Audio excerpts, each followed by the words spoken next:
للبرازيل مباشرة من خلال هذه المراسلة عبر تطبيق سكايب. يحضر معنا الزميل الصحفي المغربي أبو نعم عبد الرزاق نسيب، وصحفي مهني بالبرازيل بكوريتيبا منذ تقريبا 2012، متواجد على مستوى العمل الصحفي هناك بدولة البرازيل. أهلا وسهلا بك سي عبد الرزاق نسيب.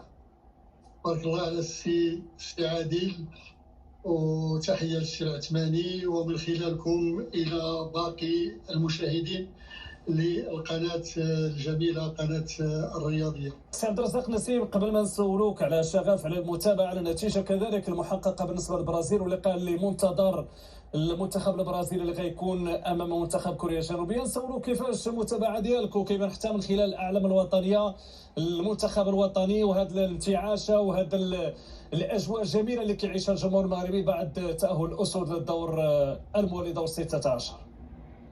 وهي الاجواء لا يخفى على، تعرف نحن جزء لا يتجزا من مغاربه العالم، وبطبيعه الحال مغاربه العالم يحملون الوطن ديالهم في قلوبهم.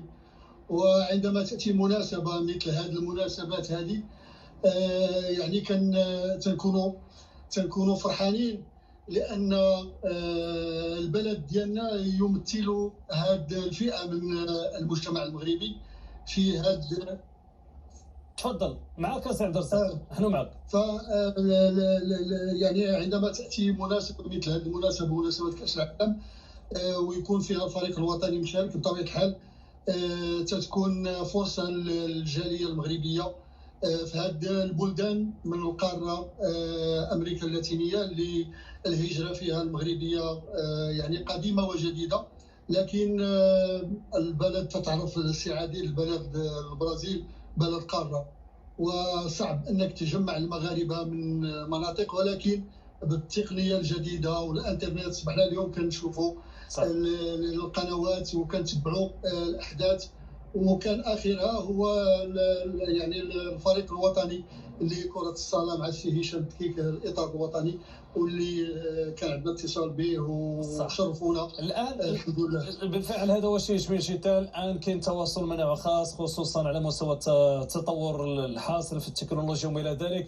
شغفكم كبير، دعمكم منتخب الوطن المغربي. الان كيفاش تنتظروا المقابله المقبله امام المنتخب الاسباني، خصوصا انه ربما كنعرفوا التفاعل الكبير والاخبار اللي وصلتنا انه الجمهور البرازيلي كيتفاعل مع النتائج والمستوى اللي كيقدموا المنتخب الوطني المغربي؟ اكيد الجماهير البرازيليه في الدوحه، وانا استقبل الكثير من المكالمات من بعض الزملاء في الحقل الاعلامي، دائما ما ينبهرون بما يشاهدونه في شوارع دوحه الخير من نشاط، من مساعدات كذلك للجماهير الاخرى التي تاتي من دول اوروبا ومن امريكا ومن كندا. فالحمد لله على يعني هذه النعمه اللي الله سبحانه وتعالى عطيها للمغاربه، انهم دائما يبادرون لفعل الخير ولفعل المساعده. وهذا فلذلك اليوم الاعلام البرازيلي تيتكلم على المباريات اللي مرات، يعني 3 مباريات مع كرواتيا ومع بلجيكا ومع كندا، وانا لن اجد اكثر مما قاله المدرب السابق للمنتخب البرازيلي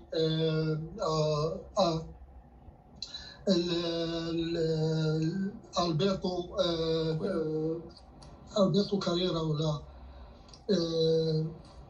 وكذلك اللاعب الدولي السابق كازاغراندي تجمعوا علاقات مع الكثير من اللاعبين المغاربه، وقال انه ما ينقص المغرب هو نرجع سي ابو نعمه الى يمكن ترجع لنا صراحه. تفضل. انت كتكلم على البرتو بيريرا، كنظن البرتو بيريرا.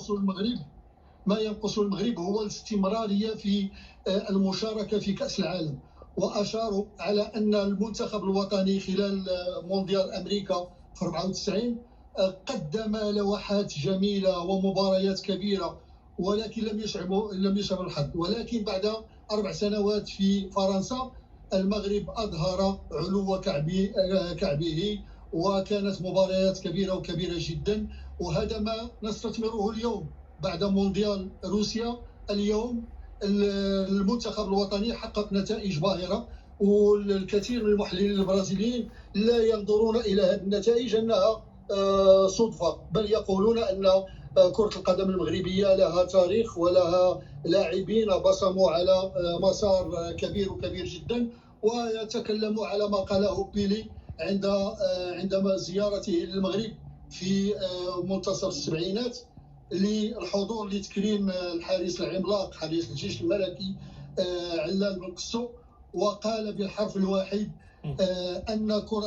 أن مستقبل كرة القدم العالمية سيأتي من إفريقيا. وقال للصحفي الفرنسي إلى أمكن يعني حاول تقربنا كنعرفوا الشغف والحب ديال الجماهير البرازيليه حتى النخاع كما يقال لكره القدم. والان المنتخب البرازيلي خسر الاخيره رخات بدير لها الحديث عن ربما بعض الهفوات وعقليه بعض اللاعبين البرازيليين اللي ما كيتعاملوش ربما في وقت الجد مع المباريات اللي خاصهم ينتصروا فيها.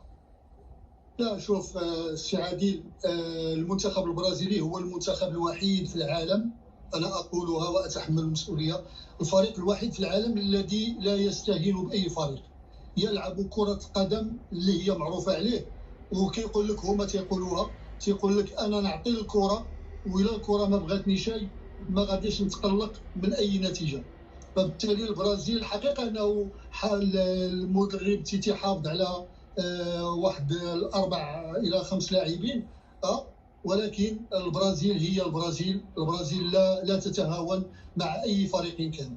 إذا البرازيل ستواجه كوريا الجنوبية، الأرجنتين حققت الانتصار اليوم، وكنعرفوا ما بين قوسين العداوة الكروية بين البرازيل والأرجنتين، والصراع هذا المنتخبين من أجل التتويج بلقب كأس العالم. وهم ينظرون اليوم إلى نهائي برازيلي أرجنتيني. يعني بدأت التكهنات، وبدأت الكثير من الأقلام الصحفية والتلفازات في الدولتين يتكلمون على هذه الأشياء، ويقولون أنه النهائي رغم أنه النهائي ربما لن يجمع البرازيل مع الأرجنتين، ولكن الأرجنتينيين يحبذون أن يكون النهائي مع البرازيل، وكذلك البرازيليين يأملون في أن يكون النهائي برازيلي مع الأرجنتينيين. ولكن بين هذا وذاك اليوم لم تعد هناك فروق صغرى. الكثير من المفاجآت أصبحت اليوم تقع، خصوصا في هذا كأس العالم الحالية.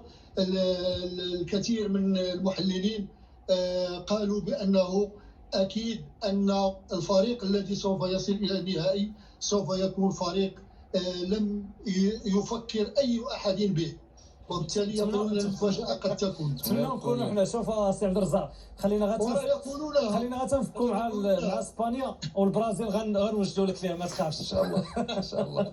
شكرا لك ابو نعمة عبد الرزاق نسيف، صحفي مغربي مهني بالبرازيل، كنت معنا مباشرة من كوريتيبا. شكرا لك على هذه المداخلة، قربتنا من الاجواء هناك بالبرازيل، وكذلك الطموح وانتظار الجالية المغربية، مغاربة العالم اينما كانوا اينما تواجدوا، الا بالدعم والمساندة لأسود الأطلس، خصوصا بعد الإنجاز الذي حققه الأسود بالمرور لدور 16، والأمل كل الأمل المرور لدور ربع النهائي.